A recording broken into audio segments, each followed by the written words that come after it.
الف لام میم اعوذ باللہ السمیع العلیم من الشیطان الرجیم بسم اللہ الرحمن الرحیم ومن تاب وعمل صالحا فإنه يتوب إلى الله متابا صدق اللہ مولانا العظیم۔ واو کے معنی یہ تو ہماری اپنی زبان کا کلمہ ہے نا، شب و روز، لیل و نہار ہم یہ کلمہ استعمال کرتے ہیں۔ واو کا کلمہ اور کے معنوں میں من جو یا کون، یہاں پر تو جو کے معنوں میں آیا ہے، کبھی کون کے معنوں میں آتا ہے۔ من بالباب دروازے پر کون ہے، من تابا جس نے توبہ کی، ومن تابا اور جس نے توبہ کی، توبہ کا کلمہ ابھی ہم نے پڑھا ہے۔ وعملا وہ اور عملا اس نے عمل کیا، یا عمل وہ عمل کرتا ہے یا کرے گا، صالحا اس نے صالح عمل کیے، وعمل صالحا پھر اس نے صالح عمل کیے، فإنہ یہ کلمہ دیکھیے، فا پلس انا پلس ہو سے مل کر بنا جی۔ فا کے معنی پس، انا کے معنی بے شک، اور ہو جو آخر پہ لگا ہے وہ کس بات کی علامت ہے؟ اس ایک مذکر کے لیے آتا ہے۔ بے شک وہ فإنہ پس بے شک وہ یتوبو یہ تو ہم نے پڑھا تھا مضارع کی علامت ہے، شروع میں یا تا الف اور نون لگ جائے تو یہ تو مضارع کی علامت ہوتی ہے۔ باقی کلمہ تو وہی ہے، تابا اس نے توبہ کی، یتوبو وہ توبہ کرتا ہے یا کرے گا، اور تتوبو تم توبہ کرتے ہو یا کرو گے، اور اتوبو میں توبہ کرتا ہوں یا کروں گا، اور نتوبو ہم توبہ کرتے ہیں یا کریں گے، الا من پھر سے جی آپ پیچھے آ گئے تھے، واپس اور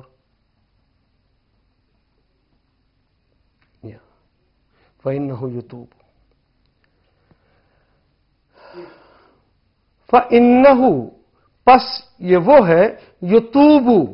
وہ پلٹتا ہے یا پلٹے گا، وہ توبہ کرتا ہے یا کرے گا، فإنہ یتوب الی اللہ، الی کے معنی کی طرف، یہ تو بار بار آنے والا کلمہ ہے، 1.5 میں سے ہے، ہم کئی دفعہ پڑھ چکے۔ الی اللہ اللہ کا کلمہ بھی ہماری زبان میں استعمال ہوتا ہے، رب ذوالجلال والاکرام کا ذاتی نام ہے۔ الی اللہ اللہ کی طرف جو پلٹتا ہے یا پلٹے گا، اللہ کی طرف، متابن جس طرح کے پلٹنے کا حق ہے۔ اگر ایک ہی فعل کو ایک جملے میں 2 دفعہ استعمال کر دیا جائے اور دوسری دفعہ استعمال کرتے ہوئے اس کلمے کے اوپر 2 زبریں لگا کر ایک الف کا اضافہ کر دیا جائے تو اس کا مطلب یہ ہوتا ہے اس فعل کا حق ادا ہو گیا۔ یہ دیکھیے یتوبو ایک فعل آیا، لیکن اس کے بعد اسی فعل کو دوبارہ اس طرح بنایا گیا اسم کے طور پہ کہ اسی فعل کے آخر پہ 2 زبریں لگائیں اور ایک الف کا اضافہ کر دیا، تو اس کا مطلب کیا ہو گیا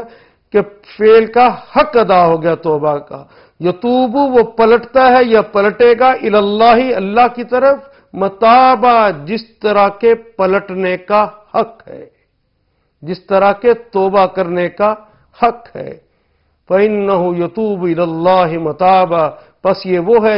جو اس طرح اللہ کی طرف پلٹا ہے، جس نے اس طرح توبہ کی ہے جس طرح کے توبہ کرنے کا حق ہے۔ ومن تاب وعمل صالحا کیا ترجمہ کریں گے جی؟ ومن تاب جی بالکل ٹھیک، جس نے توبہ کی، وعمل صالحا اور پھر اس نے بھلے عمل بھی کیے، فإنہ یتوب پس یہ وہ ہے جو کہ پلٹتا ہے یا پلٹے گا، الی اللہ اللہ کی طرف، متابا جس طرح کے پلٹنے کا حق ہے۔ یہ وہ شخص ہے جس نے یوں توبہ کی ہے کہ جس طرح کے توبہ کرنے کا حق ہے۔ اس میں دیکھیے وہ بھی ہماری زبان کا کلمہ، تابہ کے اندر توبہ بھی ہماری زبان کا کلمہ، وہ بھی ہماری زبان کا کلمہ، عمل بھی ہماری زبان کا کلمہ، عملاً بھی ہماری ہی زبان میں استعمال ہوتا ہے۔ یتوبو کا توبہ بھی ہماری زبان میں استعمال ہوتا ہے، اللہ بھی، اور متابن یہ بھی توبہ ہی کا کلمہ ہے، اور باقی کیا رہ گیا؟ من، فإنہ اور الا، بس باقی تو سارے ہماری زبان کے کلمات۔ کس قدر سچ فرمایا ہے میرے اللہ نے، کہ ہم نے اسے خود آسان کیا ہے، اور آپ ہر ایک ایک آیت کے اندر دیکھ رہے ہیں کہ کتنے دائرے لگ جاتے ہیں جو آپ اپنی سر کی آنکھوں سے دیکھتے ہیں، اور وہ تو آپ کی اپنی زبان کے کلمات ہوتے ہیں۔ وَلَقَدْ يَسَّرْنَا الْقُرْآنَ لِلذِّكْرِ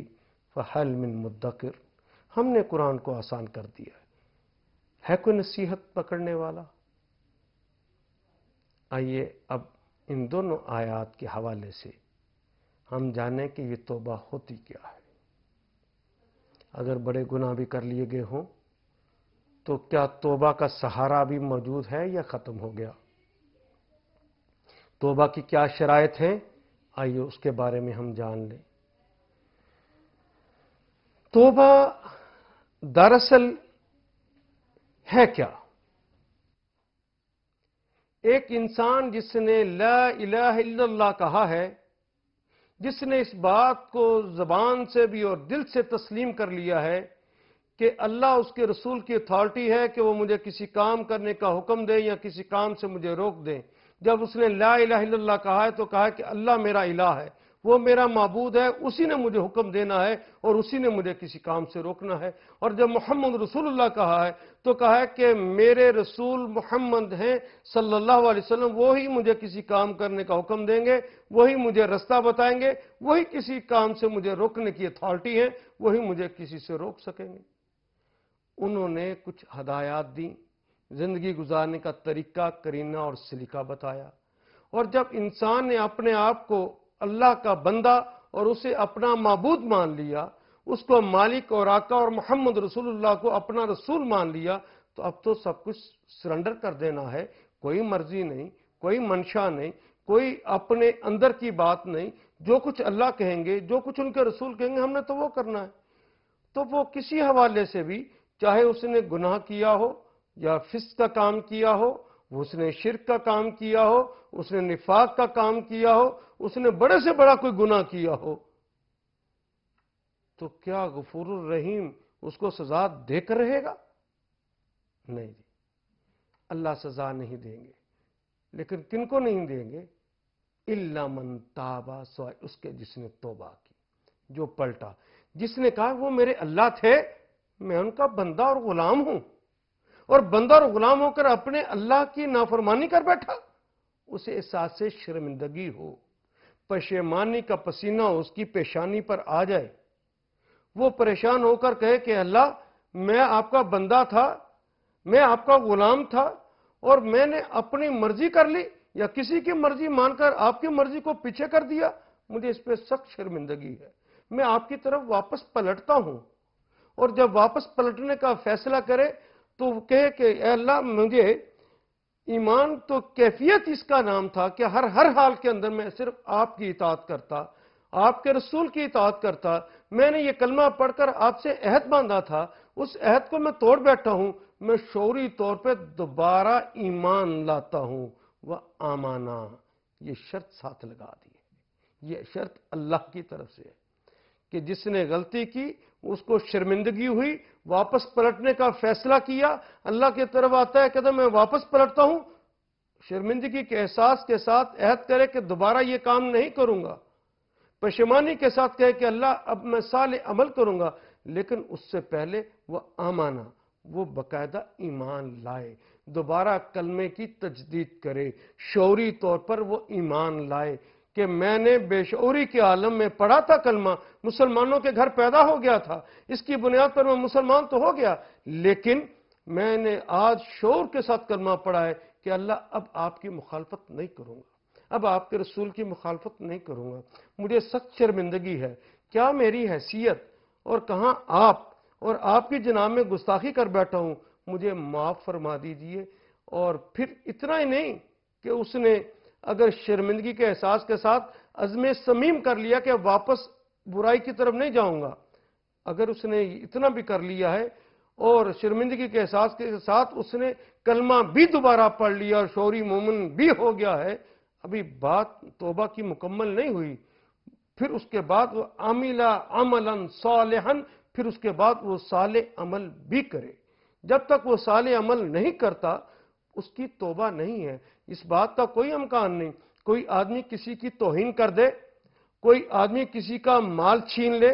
یہ اللہ اس کے رسول کی مخالفت ہے۔ کسی کے ساتھ وہ زیادتی کر لے، کسی کے ساتھ اس نے مال اس کا ہڑپ کر لیا ہے، چاہے فراڈ کے ساتھ لیا ہے، چاہے غصب کے ساتھ اور طاقت کے ساتھ لیا ہے، چاہے چوری کر کے لیا ہے، جس طرح بھی کسی کی توہین کی ہے،